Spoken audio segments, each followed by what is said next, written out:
Oh, hi. Welcome to my Let's Journal series. Each episode, I'm going to offer you a prompt to help you get better connected with yourself through journaling. But in this episode, I'm going to set the stage and we're going to talk about why and when to journal.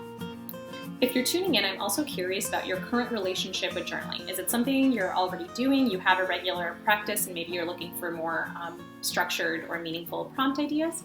Or is it something you're completely brand new to? Tell me in the comments. All right, so let's talk about why I'm doing this series about Let's Journal. So a little bit of backstory. When I first started Globe Gazers, it's been a few years now, I focused on world travel, exploring new cities, new countries. That's what I focus on my blog. It's what I focus on Instagram. What I haven't shared until now is that from the very beginning, part of my vision for Globe Gazers included exploration of our inner worlds. In fact, my original tagline for the blog said as much. It included exploration of both the outer and the inner worlds.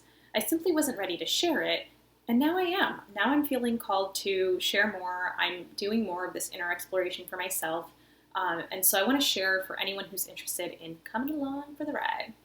And journaling happens to be one great way to do that, to get in touch with our inner worlds. So now, humor me, if you will. Think of your journal like your passport through your inner world. And each stamp is actually an entry that allows you to explore a new inner layer of your experiences and emotions. That's the why. That's why I journal. That's why I'm sharing this practice with you. The next question we'll cover in this episode is, when should I be journaling? So we can look at this in two different lenses. One is quite literally, when? Is there a best time of day to journal? And I would say, yes, there is. In an ideal world, you're journaling first thing in the morning before you're bombarded with other people's energy and thoughts and requests of you, or right before bed to kind of unwind from the day. Now, of course, you can journal any time of day that you feel called to do so. But think about it this way. First thing in the morning, before you give your energy to other people and places and things, is a great opportunity to ground yourself in yourself. And you can do this through journaling. So in the morning, you might journal about events from the day before that perhaps you have more clarity over after a night's rest. Maybe you had some vivid or interesting dreams that are standing out to you. Personally, when I do journal about dreams, I also check out dreammoods.com for some interpretation help if you're into that kind of thing. But I do believe it's another way to get in touch with your subconscious through journaling. And you can simply, one of my favorite things to do with morning journaling is connect with your gratitude. Count your damn blessings. And set your intention for the day. How do you want to show up today? What goals do you have for the day? Really take that time for yourself so that you're showing up with purpose instead of just showing up like a robot and going through the motions, which is a very easy thing to fall into for all of us. Before bed is another great time to journal because it allows you to release your thoughts and ideas and stressors from the day. You clear your headspace before you go to bed, hopefully for a quicker transition into sleep.